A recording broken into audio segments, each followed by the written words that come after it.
JD, have you ever felt overwhelmed? Right now? No, yes, yeah. Several times. I have as well. Today we're going to talk about the overwhelming feeling of what it might be to get into automation. You and I have been around shops around the country, around the world, and we've seen facilities that have hundreds, if not thousands of people being thrown into an operation to get something done. Yep. We currently know here in the US, we can no longer do that. And countries around the world know that they can no longer do that. But in knowing that, it's just step one. Yes. We then go, holy moly, where do I start, right? Yep. Can you help us with some of that answer? Yeah, well, change is difficult. And I think there's a lot of people that are really starting to understand that what got us here is not what's going to get us there, right?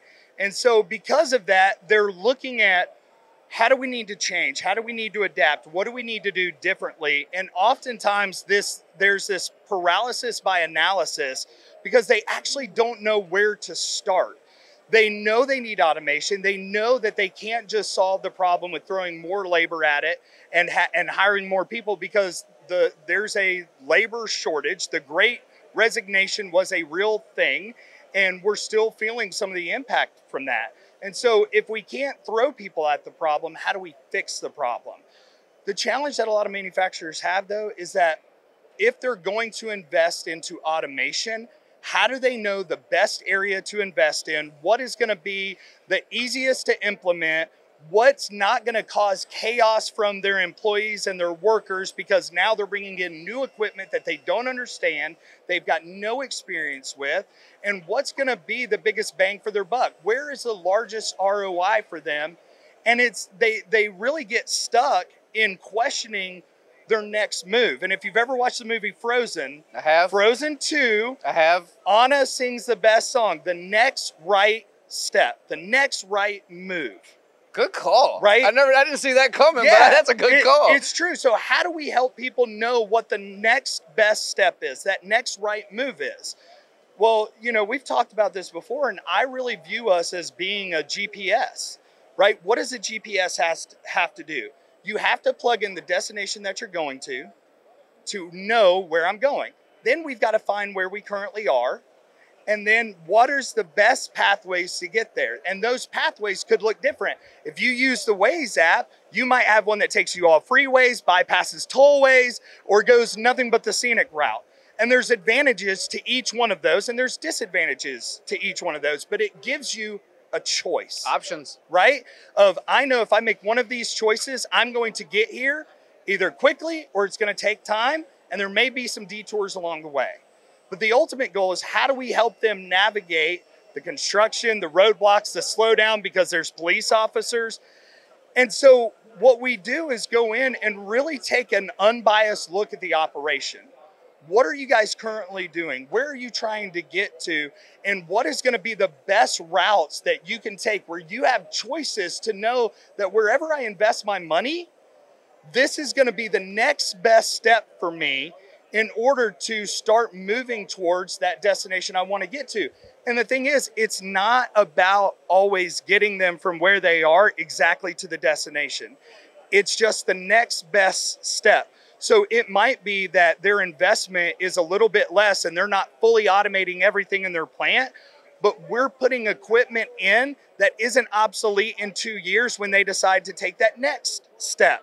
So everything that we work on and what the ultimate goal is how do we help them progress forward? And if we put something in that isn't a fully automated line now, we have conversations about, okay, your goal is here.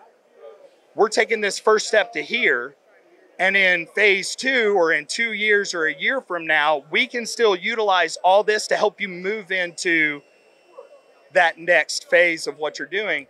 And it helps bring a little bit more comfort and trust to the people that we're working with so that they know whatever they invest in, they're not going to be having to have conversations about why it's not working with their bosses, right? And it's just way more comfortable for them. Absolutely, JD. First thing, let me thank you for putting that song in my head, because You're welcome. it's playing right now as I have this interview. Yeah. Well, you know what you should do is just let it go. Oh, here we Let go. it go. Look what he's done to me now. Oh my gosh. Now I'm all sorts of flipping around. So I want to talk on a subject real quick, if I may, about what you ended that last one with, and that's trust and comfort.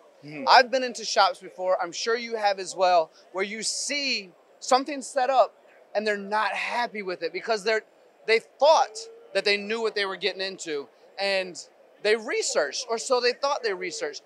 But I would make the discussion that having the right integrator, the right trust, the right friendship, like an Acieta, that will bring you, as you say, step by step, the next right step, will make sure that that investment is not a loss. Right. None of us want to go, man, I just spent $1 million on this cell. It's only 50% working, and it's not even really what I need, but now I'm trying to make it work because I spent the money on it. Yeah. You are absolutely correct. Trust and comfort. And that's the relationship that Acieta brings, isn't it? Write this down.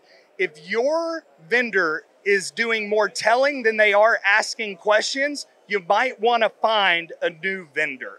Because the ultimate goal is we have to really build empathy and understanding with our customers, because we know that ultimately leads to trust. Oftentimes, we don't ask some of the hard questions. We don't really get deep enough to truly understand what it is that they're looking for and what challenges that they've faced in trying to navigate that in the past.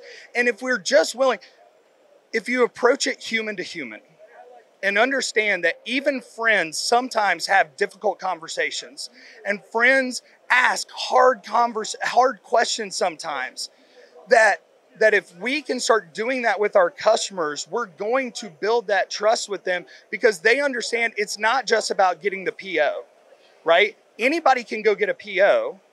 Earning business is different. And we're in the business of earning business. We want to work with people we love working with, and they love working with us. And in order to do that, trust is absolutely paramount. And you build trust by going in and being incredibly curious, asking a lot of questions, asking some of the stupid questions that you think might be ridiculous. They're not. All of those things help you gain a true understanding for what people are going through. Most people don't feel heard, valued, or understood. That's not what we do. We want to help coach you on how you can win internally in your own company.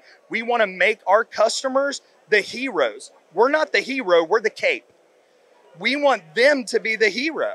And so if we can help give them the tools and the resources and the technology and the equipment, their cape, the utility belt, all of those things, then they get to go look incredibly great in front of their leaders, in front of their coworkers. They get to feel more purpose in their work. They feel more accomplished. They feel more proud. They feel more valued. And all of that leads to, with our customers, higher employee engagement, more pride in what they do. They bring more. They feel valued, so they go home and they have better home lives. These are all studies that have been proven. And so that's what we ultimately want to do, is earn trust and help make our customers the hero. And we get to be in the background just cheering them on the entire time. Well, you're my hero as well. You're the hero in this conversation. And I am famously known for asking ridiculous questions, so I'm going to end on this one. Did we just become best friends? I think so. Yes, 1,000%. JD, You are incredible. People watching, thank you so much for watching. This is my buddy right here. This is Acieta. If you're looking for that trusted partner, that trusted integrator, if you're looking to automate, if you're tired of losing money and you want to be globally profound and competitive, look up Acieta.